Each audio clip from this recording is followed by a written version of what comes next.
Thursday, March 27th, 2025. This is Sparta. I'm your host, Jason Strayhorn, along with my co-host, Sedrick. Swerve and Irvin. Hit him with the show. Hit him with the swerve. Hit him with the swerve. Stray Dog, what's going on, man? What's going on, baby, man? You look like you ready for golf or something, man. What's that? You got the quarter zip on, your hat. What's up? Straight. I'm ready for. I'm gonna sleep in this tonight. Really? I got on my green sweatpants. I got on my Spartan Nikes. I'm sleeping in this tonight. That's how ready I'm gonna be for tomorrow. Tomorrow's a big day, isn't it? You know, tonight's a big night. I got the hockey on right now. Michigan State hockey is playing right now in the tournament, but you're talking about basketball, right? Tomorrow. I'm Michigan State Thursday and Friday. You know what I mean? So, you know, hockey right now is 3-3, but we'll pull it off at the end like we always do. You know, because one thing about hockey, they like to put on, you know, for the fans. You know, that's all. A lot of people nervous right now over in Toledo as hockey's facing off with Cornell University. As Swerve said, it is tied up right now in the third period. If this is your first time, we want to welcome you to the show. If this is not your first time, we thank you for your loyalty. And don't forget to click the like and subscribe button. Helps us a whole lot. Doesn't cost you a thing. And please let us know where you're watching from as you're in the chat right now. And as always, Woody Carr was in there early. I don't think he put anything in there, but producer Sean said he saw him at 10 a.m. Eastern Standard Time. But then Cowboy McKinney, Cowboy 2854 from McKinney, Texas, back in the house again. Go green, go white to you. And don't forget to follow us on all of our social media platforms at This Is Sparta MSU. Swerve, man, jam-packed show. We got a special guest today. You know, we got to talk of all things. You know, we got to see where everybody's head is at. I need to know what your prediction is for tomorrow, obviously, with Michigan State facing Ole Miss. But before we get into that, we have to take a break for these messages from our friends over at Gray Matter Exchange. Gray Matters. Just like a bad player can cost your team the game, overpaying for shipping can cost your business. Gray Matter Exchange, your all-star team for shipping savings, will help you score big with up to 30% savings on your UPS and FedEx costs. Gray Matter Exchange. Let me tell you something. I know this is a very exciting time right now. A lot of people watching basketball. The tournament's going on right now. The other regional finals that are happening. Also, Swerve, you know, you got hockey. You just talked about that. Win or go home, number one seeded. Hockey begins its NCAA tournament run today. You already alluded to it at 5:30 p.m. versus Cornell at the Huntington Center in Toledo, Ohio. The Big Red, 18-10-6 this season, and carry a 6-game win streak coming into tournament play, including 5 wins in the ECAC Hockey Championship to earn their NCAA bid. They're hot. So makes you a little nervous or no? Nah, not me. We got the player of the year and the goalie of the year, and we got the best player in college hockey. So why would I be worried? Okay. And then I'm not going to church today. I'm going to go on Sunday. So they say if you're scared, go to church or buy a dog, and I don't like dogs. Okay.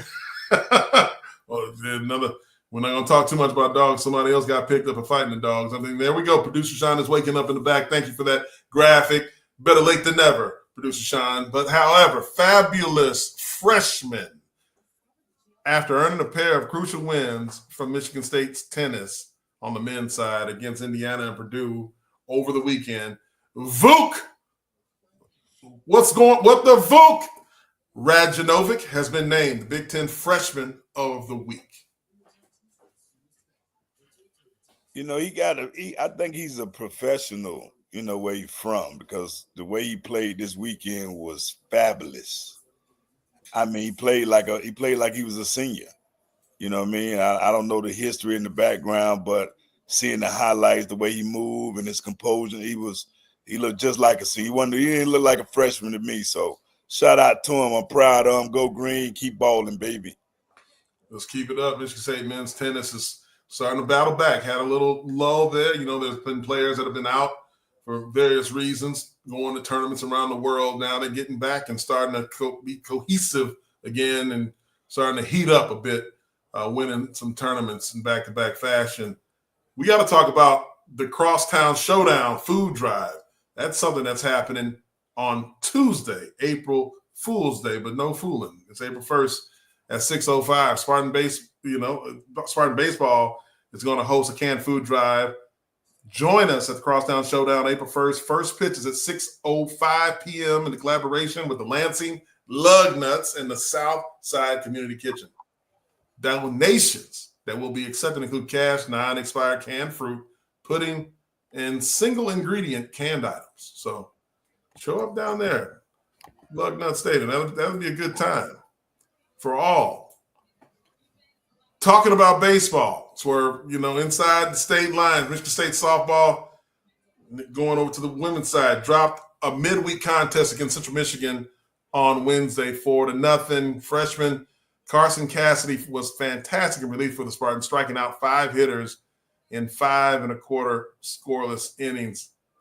It's a little rough right now for Swerve's babies on the softball side.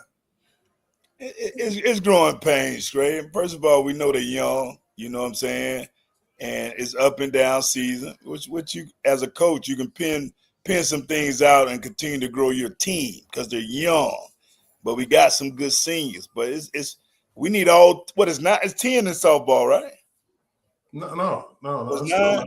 Yeah, it's still 9. I was thinking about the hood. In the hood, we put an extra outfield out in the field. But, I just think they're young, man. And like when we had those girls on the show, they got, you get people out of the portal. I don't want to say it's different than football, but it's like, I think softball, you gotta have some beasts. You gotta have some beasts out there, man. Especially the pitcher is the key, in that. You know what I'm saying? I did see that there was a pitcher that recorded the highest velocity throw ever. I think it was 78 miles an hour. I thought of you. I said, I'd like to line her up against you to see if you could hit that fastball coming off from the underhand pitch. Swerve. Straight. When we going to East Lansing? April.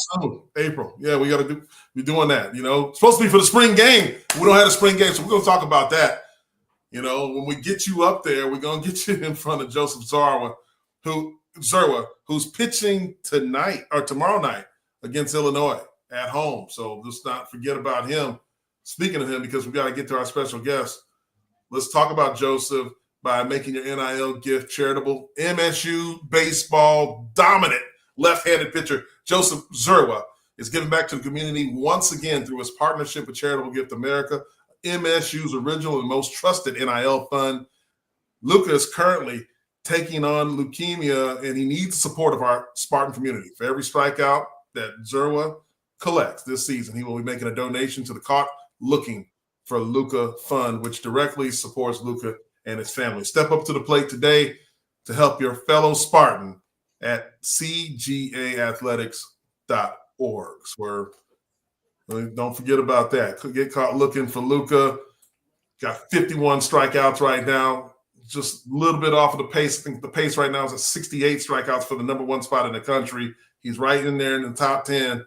And before we get to our special guest, we're going to take a quick break for messages from our friends over at IHOP.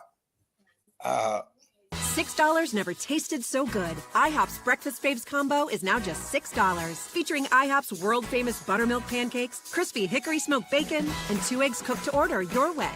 All for just $6. Part of the new $6 House Faves menu.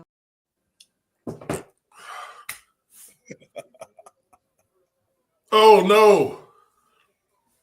I got bad news. It looks like Michigan State hockey lost 4-3. Oh, no. Bad news. Before we got to talk about this, we got to bring on our guy, the man of the hour. When you talk about the man who runs the airwaves in Metro Detroit and beyond, the one, the only, Rico Beard, 97.1 The Ticket, joins. This is Sparta. What's up, guys? What's up, fellas? What's happening, Rico? Uncle Rico. Swerve, my condolences to you, my brother. Oh, man, appreciate it, brother. It's all good. You know what I mean? Man. Yeah, I just saw the hockey team, man. That's what you was talking about? Oh, my goodness. 4-3. I just got a text from, yeah. Yeah, they took a penalty with a minute and 30 seconds to go. Gave Cornell the power play. Cornell scores with 8 seconds. They added 2 more seconds back on the clock.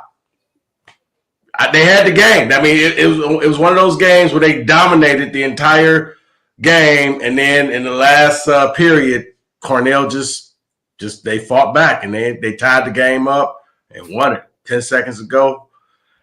I mean, I know they won the Big Ten and they won the Big Ten, but it's a waste of a season, man.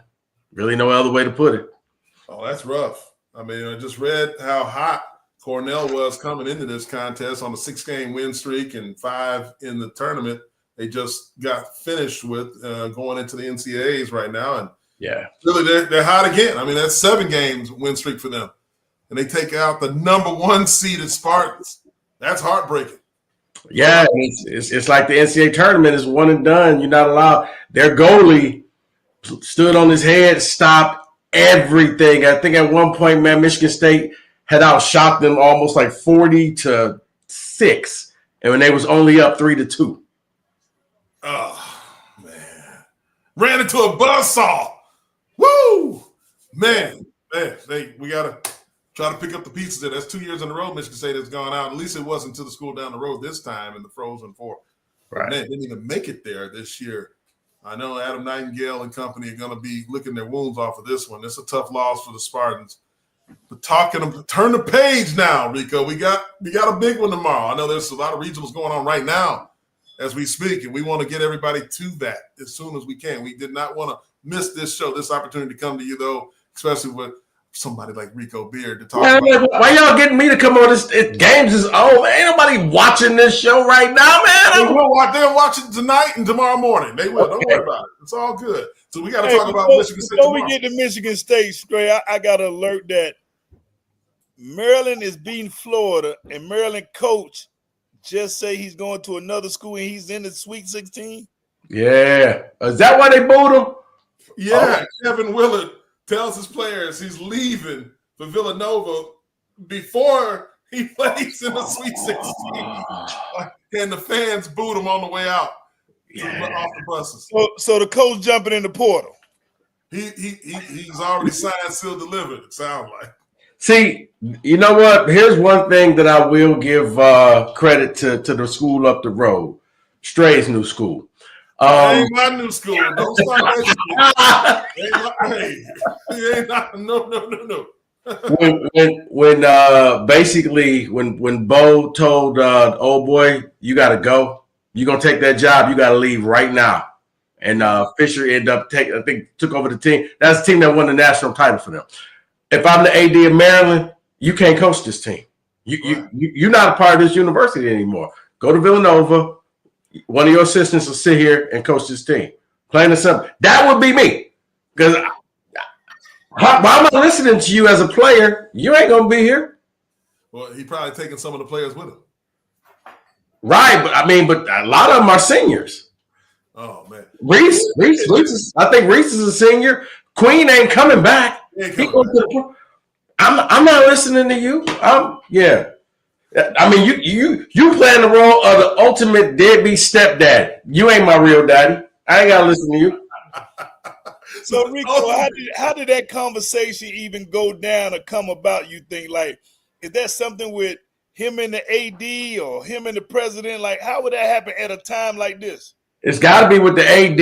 I mean, he probably told the AD he was interviewing and was like, "Well, I got the job. Can I coach the team?" AD was, yeah, I mean, we here.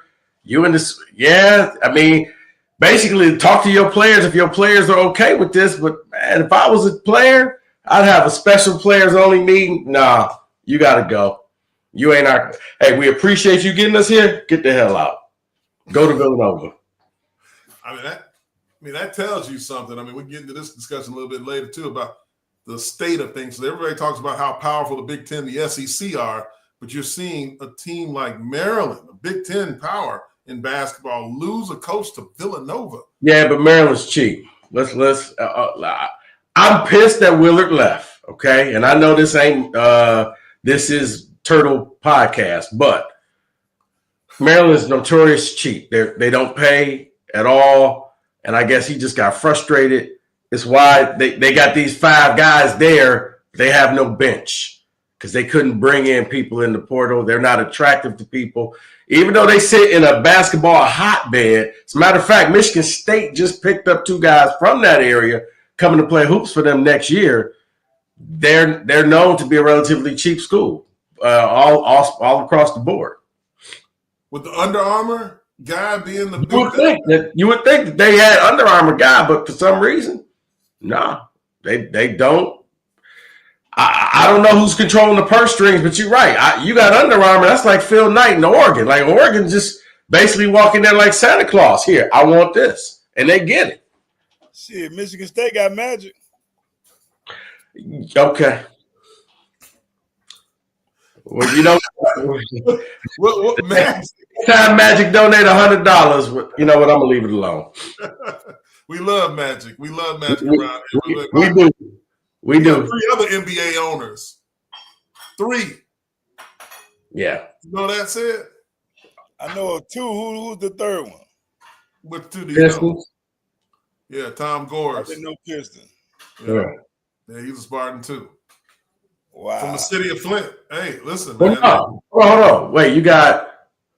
Are we counting Magic as an owner? Not an NBA. He Okay. is a baseball he NFL. runs the Lakers.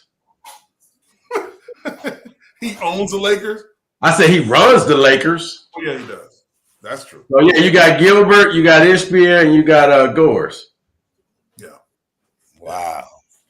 And then a lot more money out there where that came from too. And so you look at what Michigan State basketball has been able to do. You just brought up Maryland and them being cheap.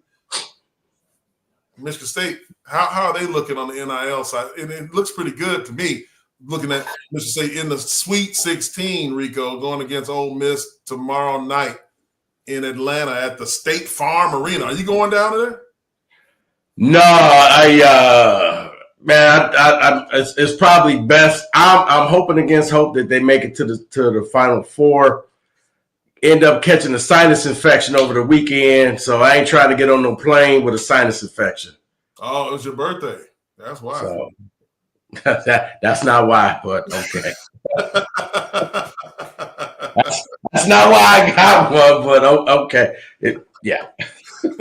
I hear you. I hear you, man. I was in Cleveland, and I was there when they won their game there, and over New Mexico.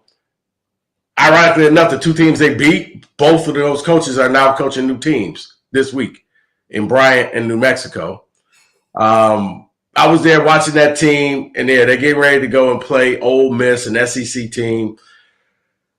I think it's a good matchup for Michigan State. I think this is a matchup where, look, styles make the fight in the NCAA tournament. This is a fight where they can win. It's the only way that they would, in my opinion, they lose this game if Ole Miss continues to shoot 50% from the 3. The problem is they normally ain't that good. It's like Michigan State. They're not a great 3-point shooting team, but for some reason last weekend, everything was falling for them. They play a small lineup, which normally frustrates teams, but Michigan State could counterbalance that and go with a small lineup, put Cohen Carr in there with Frankie Fiddler or with Jackson Kohler and the 3 guards, or they could just play the 4 guards and Cohen Carr, and they can match, small for small and still out-rebound them. So it's a good setup for them.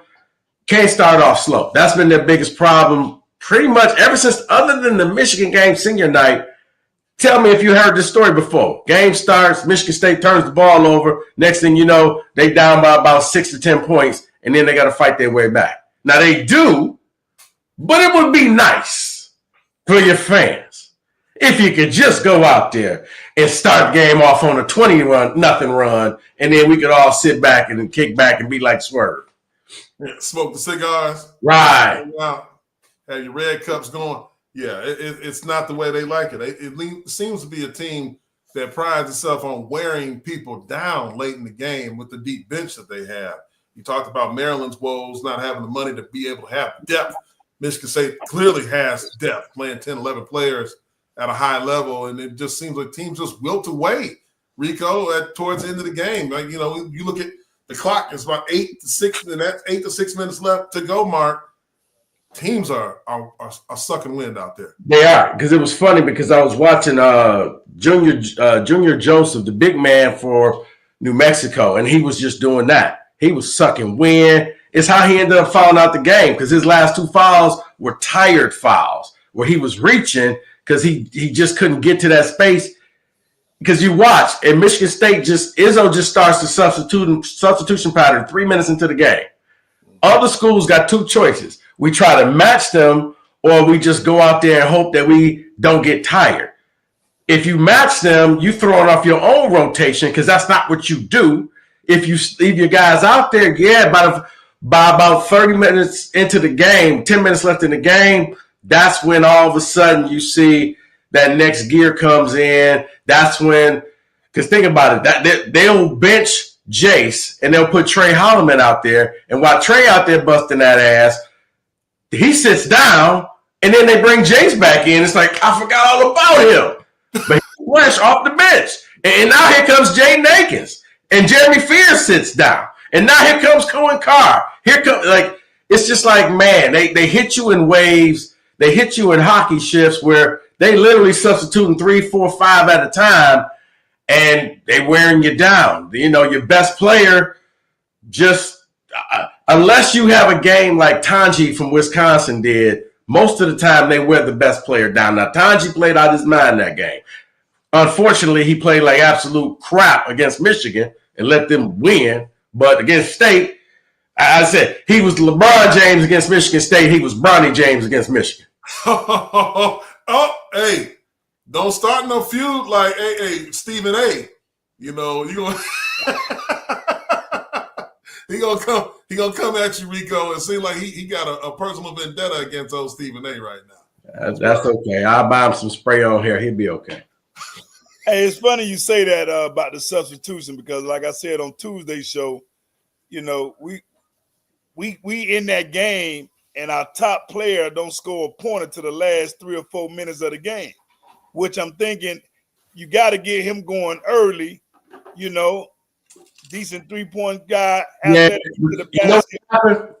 Swerve, here's what happened. We forget he's a freshman. And really, that whole weekend, he kind of played like a freshman. He had a decent game against Bryant, but he should have because that's Bryant. That's a 15 seed. But the next game, I think, look, y'all athletes, I know you say you don't, but sometimes you feel the pats on the back, you read the press clippings, and you start doing a little bit too much. So his shots weren't falling. He was shooting air balls. Because I'm sitting there watching the game like he just needs to make a layup, something simple. Once he sees the ball go through the net, and you saw it, I think he hit some free throws. He saw the ball go through the net. It calmed him down, and he was able to finish the game, I think, with like 5 or 6 points. But all throughout, he's just jacking up shots. I'm like, at some point, you may have to just sit him.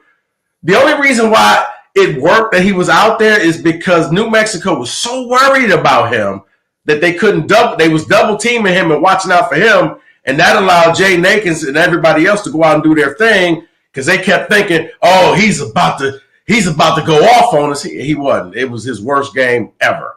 But he was a decoy, even though he didn't know he was a decoy. Everybody knew he was a decoy without knowing that he was a decoy. Right. You know, you're right. He had those three free throws, I think it was. He got fouled on the 3-point line late in the game and got those 3 free throws and saw the ball go through the net and was able to get on schedule a little bit at that time. Now, when you talk about the fatigue, let's talk about Cohen Carr for a minute. You know, when you just describe the shifts, like hockey shifts, players coming off the bench in waves, it must feel like if you're playing against the Spartans on the other side of the court there, that Cohen Carr is coming off the roof of the building. He must be coming off the dome, coming down the way he elevates and his athleticism. He's been able to bail Michigan State, in my opinion, out, especially in that Bryant game with his athleticism, something that Bryant couldn't match. Bryant game was probably the best game he's played completely as a player because it wasn't about the dunks. I think I don't even know, he had 1 dunk, but he was like making NBA moves. Like, whoa. You know what? If you practice this, you may be going on to the next level at some point. He was out there. He used his athleticism more than just dunking the ball. Now, the funny thing is he has so many teams psyched out that you can see when Michigan State runs the fast break, everybody runs towards him because they don't want to be in one shining moment getting dunked on.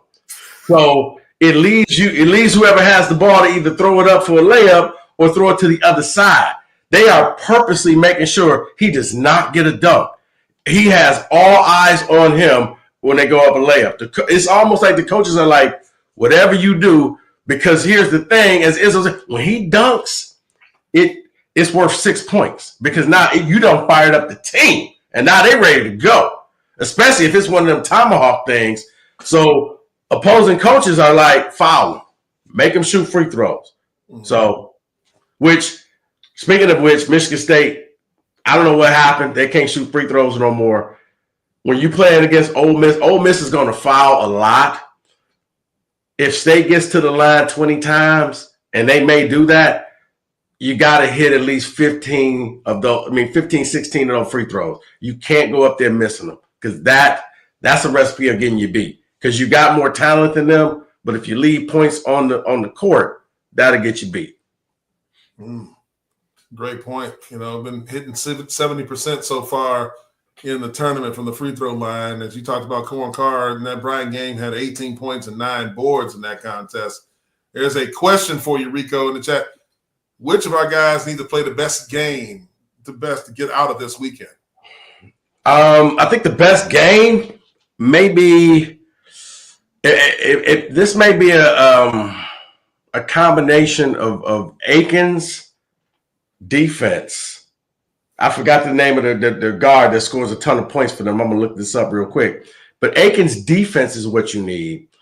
And you need, at that point, either Richardson or Holloman to pick up the slack for Jaden Akins not scoring points. Because there's certain games where Jaden Akins and Coen Carr are more valuable not scoring. They're more valuable trying to lock down the other defender. And if the other defender is averaging 18 points and they only average 8 points, that's a win, in my opinion. So that's where they become important, is they shut down the other guy's best players and force these other guys to beat you. And 9 times out of 10, it works. But yeah, your guards are really going to have to step up. And, it would be nice if Jackson Kohler, Frankie Fiddler, believe it or not, here's a weird stat. Frankie Fiddler came in with high expectations. He accepted his role. He went to the bench. He only plays like 8 to 12 minutes a game. But in this tournament, when Frankie Fiddler is in the game, Michigan State has outscored their 2 opponents by 31 points. So just to let you know, you got to get some contribution from somebody like that. Look, Xavier Booker, I think he's done. I don't know if you're going to see him play anymore. But whether it's Kohler, whether it's Fiddler, Carson Cooper, Zapata's gotten to the point now I don't even know why you play him. He starts, and then he sits for the next 36 minutes. He really doesn't come back into the game. Sean Padula is the guard from Ole Miss that you were talking about. Yes. The scorer. Oh, he's, I think he's like 6'1", so Akins has size on him. But yeah, you rotate Fears and Akins and Holloman on him constantly, and that's how you wear him down because he's going to be hitting with 3 different styles, 3 different people. What worked on one guy ain't going to work on the other 2. You keep him from scoring, and that's how you move on and you get ready to face, whoever you face in the next round. This is exciting analysis here from Rico Beard, 97.1 The Ticket. Bro, I'm so deep in looking at this stuff, so yeah. I apologize. Y'all may not even wanted all that. What you want? No, we need it. No, we need more. We need people need that information, man. You are ESPN ticker at the bottom. Yeah. So the matchup predictor for ESPN says, Michigan State's got a 64.5% chance of winning this ball game. But, you got to throw all those records out when you talk about playing in these different venues. No, they do. They do, but it's one of those where really – and once again, you guys are athletes. There's some games where if we just do what we do, we're going to win. Let's not try to play their game. Let's do what we do. Let's do what we do best. Make them play up to us. For MSU, rebound. They're not a tall team. They don't rebound well. So that means even if you're missing shots, get the rebound and kick it back out and get another shot. Get another shot. Or get fouled. You get fouled, you hit your free throws. It's a game that they'll, by attrition.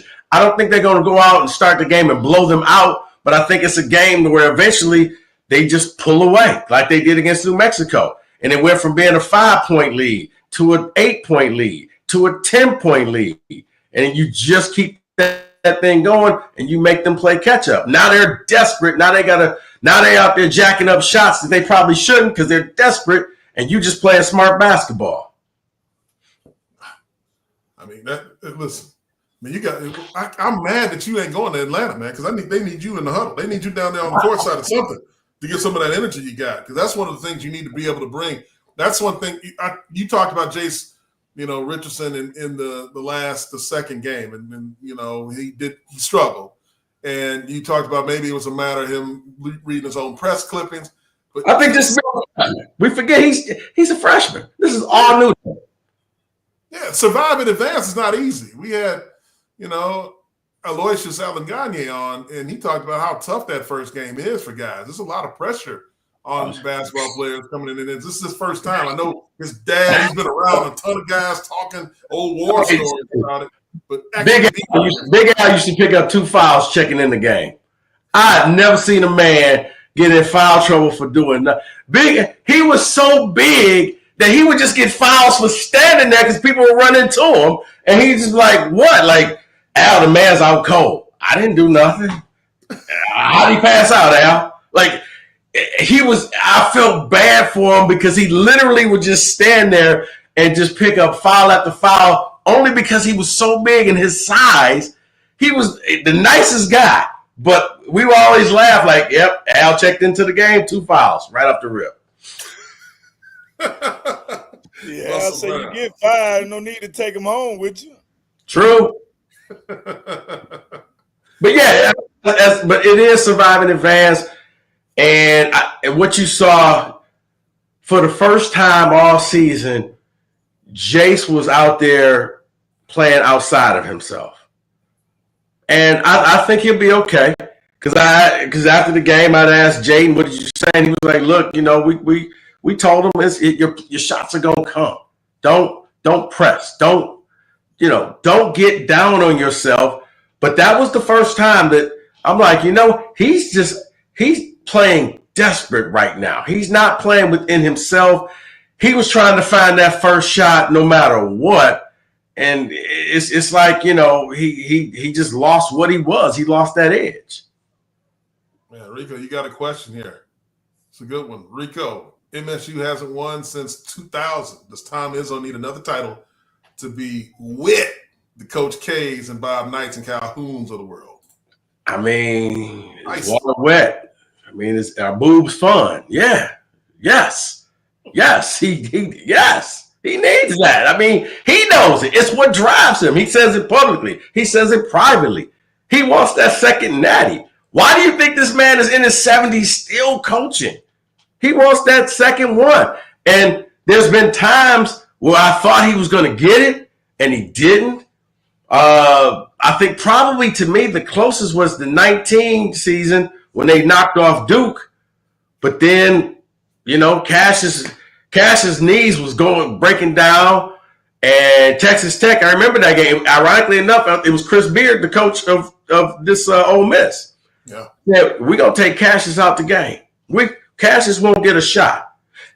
Let's make everybody else on this team beat us. They couldn't hit a shot. Matt McQuaid, nobody. Kenny Goins, Jeremy Langford was out for the year. I mean, not Jeremy Langford. Josh Langford was out for the year.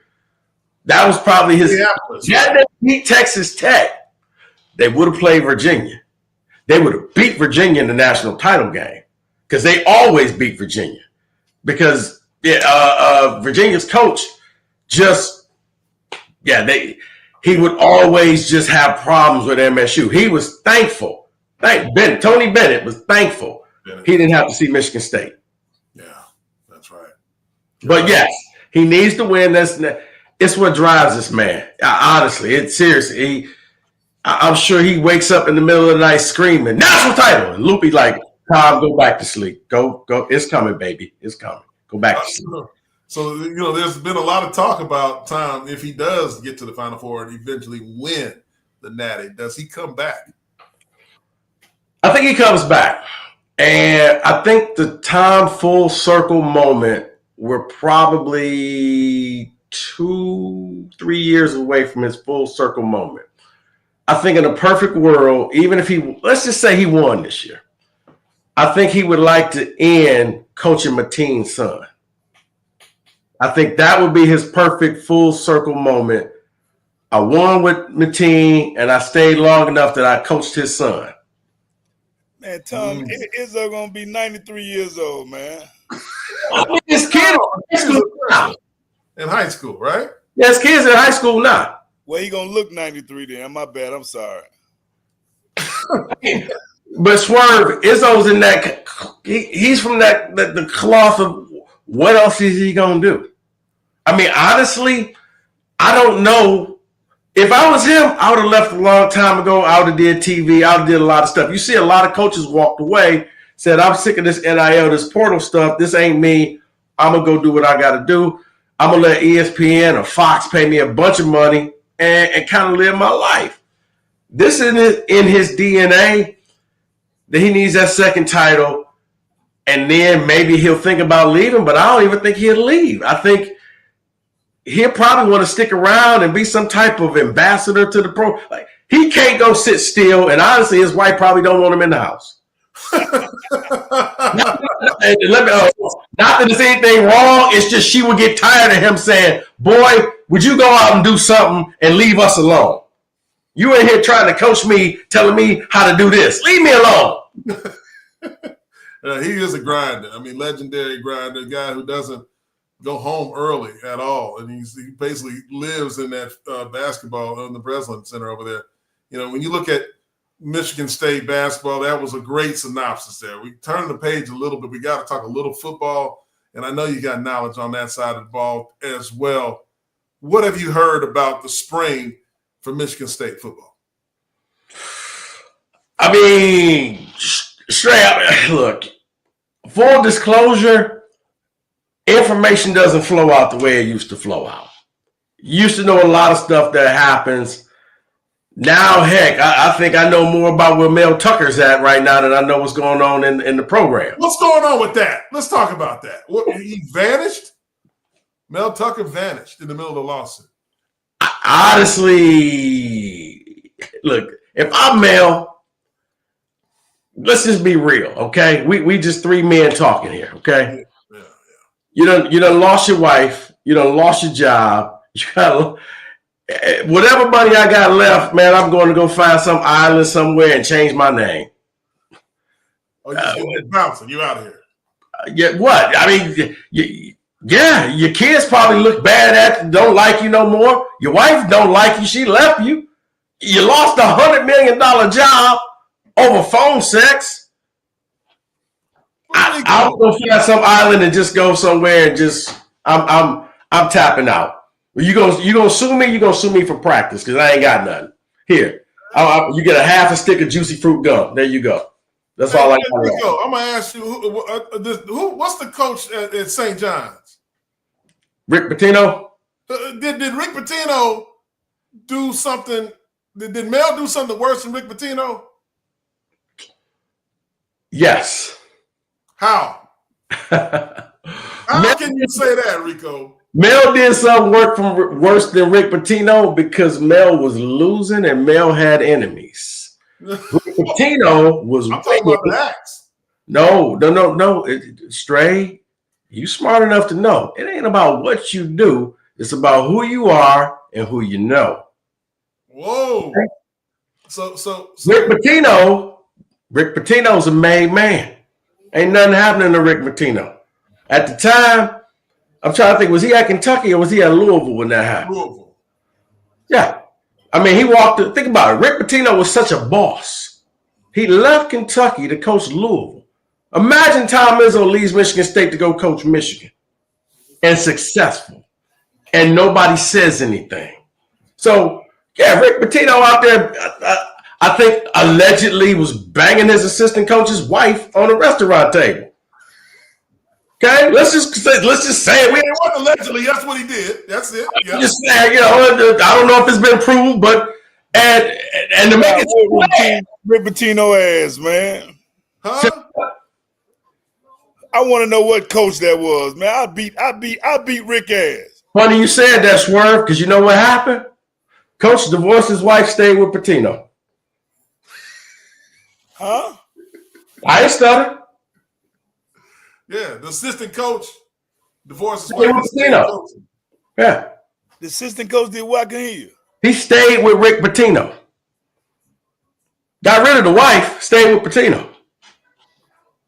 After they tried to extort him because they said she was pregnant. Wow. But look, he was able to come back from that. That's my point, right? Well, now he had to go the long way. He had Ionia. He went, and for Mel, I think the worst thing that happened to Mel was Nick Saban retired. Because I think Nick Saban would have put him on the Alabama staff, and he would have been a defensive analyst, that type of thing. Because Steve Sarkisian and all of these people able to rehab their careers. There's nobody right now to really vouch for Mel and get Mel back. If Nick Saban was still coaching Alabama, Mel Tucker would probably be like at Marshall right now, coaching the team, trying to make his way back into the mainstream. Because it worked for all these other guys, the Lane Kiffins of the world, the Steve Sarkisians, a lot. I mean, basically, it was Passage Malibu was Alabama. You need to rehab your career, you go there, you fix yourself, and then people will take you back.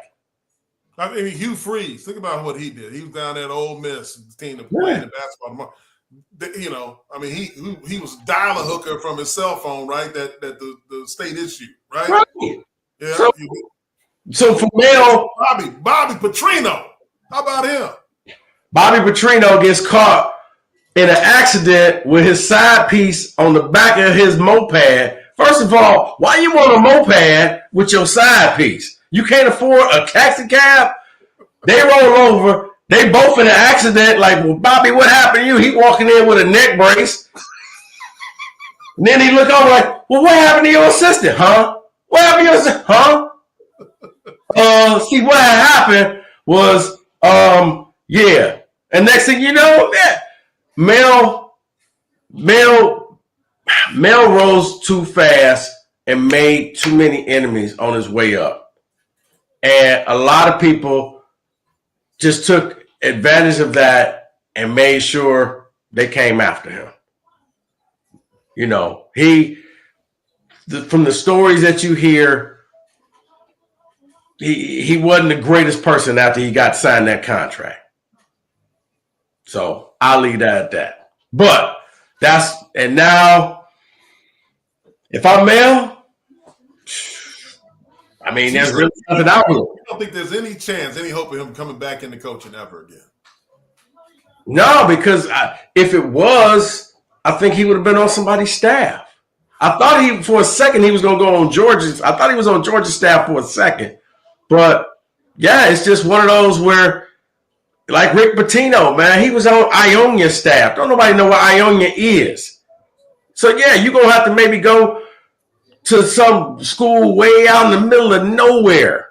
And you're a coach out there and you win. Because once you start winning, people will forgive you. Rick Pitino, you go serve your time out there, and then they start moving. And then, hey, St. John's called and said, hey, you want to come here and coach? Yeah, thank you. I'm out of here.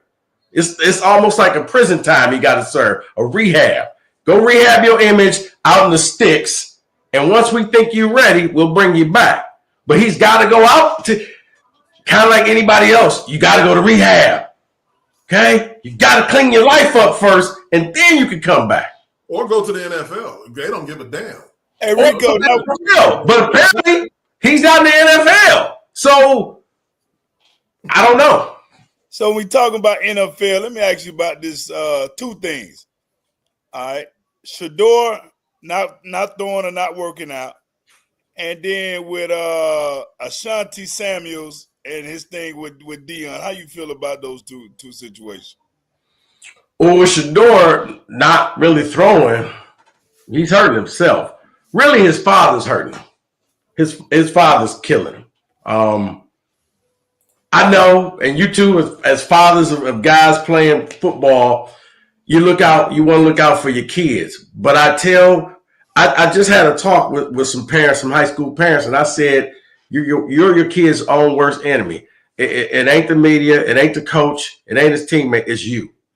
Because sometimes you just need to let your kid go through some stuff. And right now, Deion's saying where my kid gonna go and where he gonna play and what city. It's like, Deion, your time is up. You was a Hall of Famer.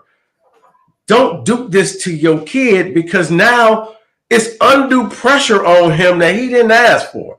Now, it's almost like, look, don't get me wrong, because he's much more talented than like a Bronny James. But if Bronny James had a last name of Bronny Smith, we wouldn't be this hard on him. But when Shedeur comes in, because of who his dad is, everybody's going to come down on this kid harder. And now you got your father saying, where you going to play? And look, the Mannings pulled this stunt. Yeah, and you know what? Nobody liked the Mannings, and they talked about the Mannings. But the Mannings pulled that stunt off and said, we ain't saying nothing left. Archie Manning didn't come out in the media every other day when he said, you know what, my sons ain't playing on these teams. But Deion, every press conference that he's constantly saying what he's going to do, what he's going to do, what he's going to do. Deion, sit back, let your son see where he's at. Because right now, I think his stock is dropping. Right now, he probably, it may be good for him, but I thought he was going to be a top 3 pick. But with the Giants going out getting Russell Wilson, they're not going to waste that pick on Shedeur now. So now Shedeur, hold on, Rico. Why would you say that when Atlanta just signed Michael Penix? Right, and they just signed Kirk Cousins to a big contract? Because the Giants have so many needs that to pay this man and draft, because if you're the Giants, this is not known for a great quarterback draft. If you're the Giants and you're bad this year, great, because they're thinking there's better quarterbacks coming out next year that you could get in, and maybe you get Arch Manning. Maybe you get one of these other guys who could come in here. But right now, you may be able to get Abdul Carter from Penn State to help out that defense. Or you may be able to get Mason Graham from Michigan to help out your defense. You may be able to get somebody, a big body in there, and then worry about a quarterback next year, and you maybe get a free agent or get somebody in the draft. But if you take Shedeur, you're basically saying, okay, he's our guy for the future, and we married to him for the next 3 years. I mean, one of the insider clowns, whatever they are from ESPN, did come out this morning and say that, yeah, they did take Russell Wilson, but they will still take a quarterback. I don't know which one they were talking about. Obviously, Cam Ward looks to be off the board by the time the New York Giants pick. But one would think Shedeur Sanders. Now, I thought that they had a scheduled workout coming up. Did they just cancel that? Is that what happened? I don't know, man. These workouts be going on and on all the time. But if here's another quarterback, though, people ain't thinking about. You could take a quarterback in the next round. What if they took Jalen Milroe in the second round? That's of a risk. If it doesn't work out, you're not paying him that much money, that much amount of money that you would be paying Shedeur if you took him in the first round. You'd rather go in the second round anyway. You don't have that fifth-year option you have to deal with. You can read right. quicker. Monroe is terrible. Hey, I'm just saying another quarterback other than him. Here's a question for you. Another one here from Ashriel Morgan. Hey, Rico, what do you think the Lions should do at 28? Should they trade up and get their guy or trade down? Is he asking me what I would do or what I think Brad Holmes is going to do? Because me and Brad don't see eye to eye. It says should. What do you think? Anybody who listens to my show, everybody knows that the people who I wanted Brad to take in the last couple of years all became Philadelphia Eagles. And you saw what that defense did in the Super Bowl. I wanted Jalen Carter. I wanted all them guys. I wanted Nolan Smith. I wanted all the Jordan Davis. I was like, man, I'm all about draft the big guys. Worry, the other pieces will fall into place. But if you get the best offensive and defensive linemen, you're going to win games. it's just how it works in football. I'm talking to two people who y'all know what I'm talking about. Yeah. You draft the big man, and you gonna open up holes that Swerve could go run through. Right. Okay. But now if you collecting nothing but toys, and that's what wide receivers and running backs think, them toys. You don't win games. You know what you become? You're the Miami Dolphins. You look fun until it get cold out, and now you lose all the time. So if it was me, to answer the question, if it were me, it's hard to say because you don't know who's going to fall in the draft. You don't know this one guy that you just swear up and down, he's going to be a first-round pick, and the next thing you know, this Nakobe Dean being drafted in the 3rd round. If there's a guy that on the defensive line, an edge rusher that's there, I would try to snap him up. You may have to move up to get him, but if you can't, then maybe you just trade back and try to pick up as many pieces as possible. I would go after, it's got to be an edge rusher or an edge rusher or a D tackle. Anything other than that, I think is a waste of a pick because your window is right now, and you got to have somebody who can help out Aiden Hutchinson. Because Aiden coming off that broken leg, we assume it's like a video game where once you come back from injury, you're 100%. That's not how real life works. It's still going to take that man some time physically and mentally to trust that leg and go out there and play with the reckless abandonment that he had in the first 4 games of the year.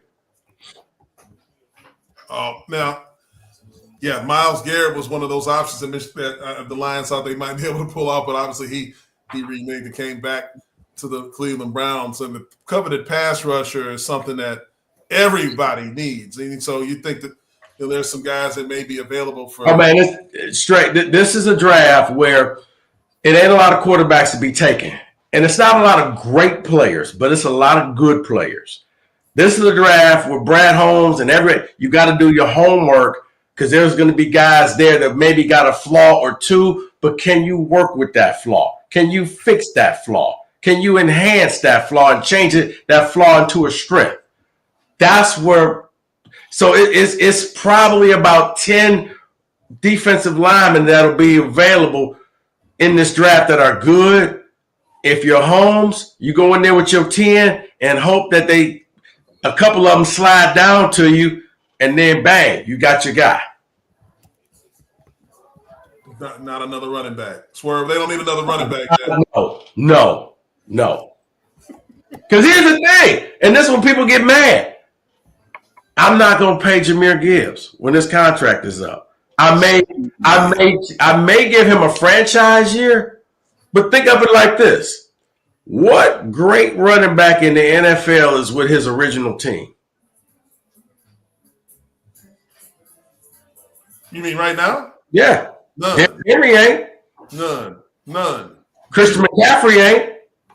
That was 2 decades ago. That's how it went. Right. That's what I was saying. So it tells you, everybody, you could get another Jahmyr Gibbs. Like, I remember before Jahmyr Gibbs, everybody was all Google over Jamal Williams. He out the league now. But remember, he walking around with them ridiculous Pokemon hats. He set the record for the Lions in scoring touchdowns. And then everybody was mad when he left until Jahmyr Gibbs came. And now you're like, you remember when he played at Spartan Stadium? Yeah. BYU. Did he? Yes, he did. Yeah, he looked the part, but next thing you know, he's a Lion. Everybody loved him, but yeah, he wasn't all that. But the speed, I mean, Gibbs. People know him as an Alabama running back, but he was really a Georgia Tech guy. Yeah, he was. I remember Tucker was in on him. Tucker was in on him because I think this was this right after K9's year? Right, yeah, right around there. The K9 year, and Michigan State was in big on him. It was like it was down to, and then Bama kicked in, and of course it's Bama, so you ain't gonna ever win out on Bama. Back then, not today. It's a different world right now, Rico. I've been hearing from all the daddies and the mamas and all the players that are out there on the recruiting trail right now. Ain't that right, Swerve? About what? Bama is not what it was. Kalen DeBoer? Yeah. Not at all. Yeah. I mean, but I see that's it's like, what was it? My man Tim Floyd. You know who Tim Floyd was? Tim Floyd? I think Tim Floyd was his name. He was the guy that came after Phil Jackson in Chicago. You don't want to be the man to replace the man. You want to be the man to replace the man that replaced the man. Right. You don't want to be the guy that replaced Knicks. You can't win. Just like the next coach that comes in to replace Izzo, God bless you, man. God bless you. Unless if it ain't Mateen or somebody like that, you know, one of the former players like that. Right. Really hard. You know, I don't know. Hey, listen, man, this is interesting. I know we could chop it up all night long. I mean, Swerve, he over there watching the basketball games. I see you over there, man. You trying to get to it right now. You know, how you doing? He's trying to get. A lot of people are doing that, but man, this insight is outstanding. Yeah, K9, by the way. Swerve, you got to be good about it and just put the big screen behind the laptop so that I can still see it, but I can still see y'all. Right. That's that. See, you went to class. I went around the class, but I got you. You're right. I'm picking up what you're putting down, boss. Okay. Hey, man, no, hey, great analysis always, jumping from, you know, hockey, basketball, let's just say football, Lions football. I mean, look, man, there's nothing you can't do. So before you go, what's your thoughts on the Pistons before you get out of here? I mean, they cannot have a losing year. No. Which it says a lot because they got 41 wins. So worst cases, they will finish at 41-41. Cade is going to be sitting out these last couple games for injury, but I don't think it's nothing major. I think it's more of a, look, you got a playoff run coming. There's a chance. It looked like you were going to be locked in to play the Knicks, but now there's a chance with Dame out with blood clots. So he may be, I think he's done for the year for the Bucks. So you may be able to slide in and either play the Bucks or you may play the Pacers in the first round, which is a winnable series for them. Knicks is not. For the Pistons, man, your job is to get to Game 7. If you can get to Game 7, and I equated to years ago when Trae Young had that big series against the Knicks, it put Atlanta on the map. It put Trae Young on the map, and people wanted to go to Atlanta to play with Trae Young. This will be Cade's time to really put himself on the map. Go out there, do all of this, and in the offseason, maybe you can get somebody to come in here, a Larry Marketing. You can get a Devin Booker to come and want to play with you and be that second piece. And now the Pistons next year will be a team that can start making their way up. Look, the Celtics ain't going to be on the top for long. It's just like the Warriors. It looked like the Warriors were going to be the Warriors, and now they got old, and you had to sell off pieces, and you got to do all this other stuff. If you're the Pistons, you get a piece or two, and now you're going to start rising up that in about 2 years, you'll be that team in the East that it'll be you and maybe Cleveland like it was back in the day. So, but for the Pistons, get to Game 7 and Cade, ball out, show everybody what Detroit is about, and attract somebody to come and want to play with you. Detroit. Hey, man. Hey, JB Bickerstaff has been doing a hell of a job. Well, you know, straight, it's amazing what happens when you have a coach who actually wants to be a coach and wants to be here. Right. I mean, no Mr. Monty Williams, but if you're going to keep begging me to coach and keep raising the ante, he took the money. Yeah. He didn't want to be here. He turned the job down twice. That's a hit and a half for you. Whereas Bickerstaff is like, he came in and Trajan Langdon, he came in and said, I'm going to make some moves. He made some subtle moves, but those subtle moves, man, they flipped this team from being a laughing stock to right now the Pistons are winning. They're going up against bad talent. Don't get me wrong, folks. They're like, I think the 5th or the 6th seed in the East. They're not great because most of the teams in the East are hot garbage. But they try every night. They don't quit. They don't do load management. They go out to play every night. And because of that, that's why they win it. Now, bring in some more talent along with the young talent that you have, and you may have something. Hey, man. Versatility is his game. Rico Beard is his name. Thank you for coming on, Rico, as always, brother. Hey, before we get out of here, let's Swerve. Final word before we get out of here, Swerve. Man, I'm gonna let Rico have the final word. He earned it, damn it. What my NIL package, man? What I get out of this? Hey, we got to call up Alan Howland and all those guys. April 7th is a big day. At least get some pancakes or something. Absolutely. Hey, we definitely can get you. Matter of fact, I'm gonna send you a cash out for $6.72. Right. Doesn't have to go through the NCAA clearinghouse or anything, Rico. You're good with that. Cal will take care of you. Go over the Middle Belt over there in Livonia. He'll take care of you. Don't worry about that. But man, it was great having you on. Great to have. Sorry I was long-winded. I probably was only supposed to be on for 10 minutes, so my bad. Hey, man, no. Yeah, 10 minutes my ass, not you. Right. No. Hey, I mean, most of the time, y'all guests only on for like a handful of, like 10 minutes. Get them in and out. That's it, baby. But you dominate the conversation. That's all right, man. That's what we got you here for, Rico. For Rico Beard, I'm Jason Hey, Strayhorn. Rico, when I'm going to be on your show? Yeah, let's do that. Can we do that? Talk to Mike. Man, we don't do guests on the show, man. But I do a podcast twice a week. I can get y'all on that, and we can sit and talk for real. Swerve, you can bring your red cup and do anything you want. You can say whatever you want. Oh, I'm gonna do that regardless. You know, if you're on the radio, we gonna have to bleep you. Okay, it's set up right. It can be done. Yeah. All right, I'll try it one more time, fellas. For Sedrick, Irvin, and Rico Beard, I'm Jason Strayhorn. This is Spartan MSU. Everybody have a good night. God bless you, and go green. Damn, hockey team. Go white.